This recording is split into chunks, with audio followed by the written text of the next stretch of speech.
Main সমস্যা হলো মালয়েশিয়ার এই যে এজেন্ট সিস্টেমটা বন্ধ করতে হবে। বাংলাদেশ সরকারের কথা হবে যে আমি এজেন্টের আন্ডারে কোনো লেবার দিব না, কোনো শ্রমিক দিব না। এজেন্টের মাধ্যমে যে লোকে আসে এই লোকে বিপদে পড়ে। আমি ডাইরেক্ট কোম্পানির থেকে বিষয় নিব, কোম্পানির সাথে আমার বোঝাপড়া হবে।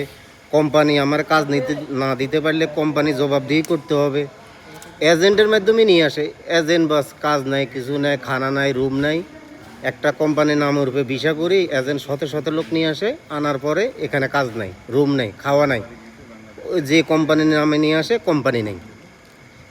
মেন সমস্যাটা হলো এজেন্ট সিস্টেমটা বন্ধ করতে হবে। আপনি যদি শ্রমিক পাঠাইতে হয় ডাইরেক্ট কোম্পানি থেকে দিবেন, আপনি কোম্পানির থেকে বিষয় আমার মাসুল হবে কোম্পানি আমাকে নিয়ে আসবে। কোম্পানি আমাকে কাজ নিয়ে দিতে হলে কোম্পানি জবাব দিয়ে করতে হবে। কোম্পানি আমার রিস্ক নিতে হইব, আমার ভিসা লাগাইতে হইব, আমার থাকার জায়গা দিতে হবে, আমার খাওয়ার সিস্টেম করতে হবো, মাসে আমার বেতন দিতে হবো। এখানে এজেন্টের সিস্টেমটা হলো সবচেয়ে বড় প্রবলেমটা হলো মালয়েশিয়া এজেন্ট।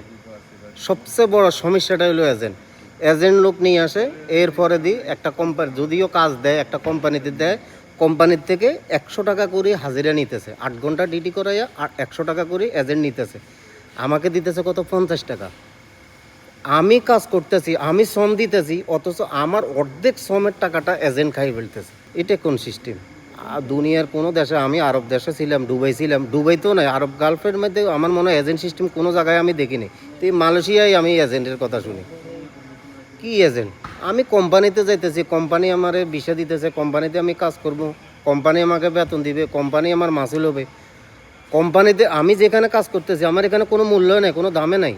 আমার কিছু হইলে, আমার একটা অ্যাক্সিডেন্ট হইলে, একটা সমস্যা হইলে কোম্পানি মাসুল না, তুমি তোমার এজেন্টের কাছে দাও। এজেন্টকে এজেন্ট হয়তো এখানে কোনো একজন মালয়েশিয়ানরে এজেন্ট বানাইয়া বাংলাদেশ দালালেরা এর মাধ্যমে লোক নিয়ে আসে।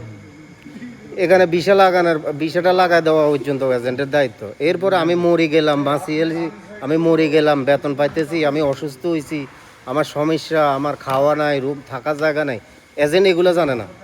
এগুলা জানার বিষয় এজেন্টের না। ওই টাকা নিচে ভিসা লাগাই দিচ্ছে, বসে এই পর্যন্ত এর কাম শেষ। যদিও আরেকজনের মাধ্যমে আমাকে একটা কোম্পানিতে কাজে লাগা দেওয়ার পরে আমার কাজের বিনিময়ে প্রতিদিন 100 টাকা নিতেছে, মাসে 3000 রিঙ্গিত। আমাকে দিতেছে কত? 1500 রিঙ্গিত, 50 টাকা। আমার শ্রমের 50 টাকা, আমার শ্রমের 1500 টাকা প্রতি মাসে ওই এজেন্ট নামের দানবটা খাইতেছে। এখন আমার কথা হলো, মালয়েশিয়াতে লোক পাঠাইতে হলে, শ্রমিক পাঠাইতে হলে বাংলাদেশ সরকারকে প্রথম কাজ হবে কোনো এজেন্টের মাধ্যমে আমি কোনো লোক দিব না। কোনো ডাইরেক্ট কোম্পানি যদি আমার লোক নেয়, তখন আমি আমার শ্রমিক পাঠাবো।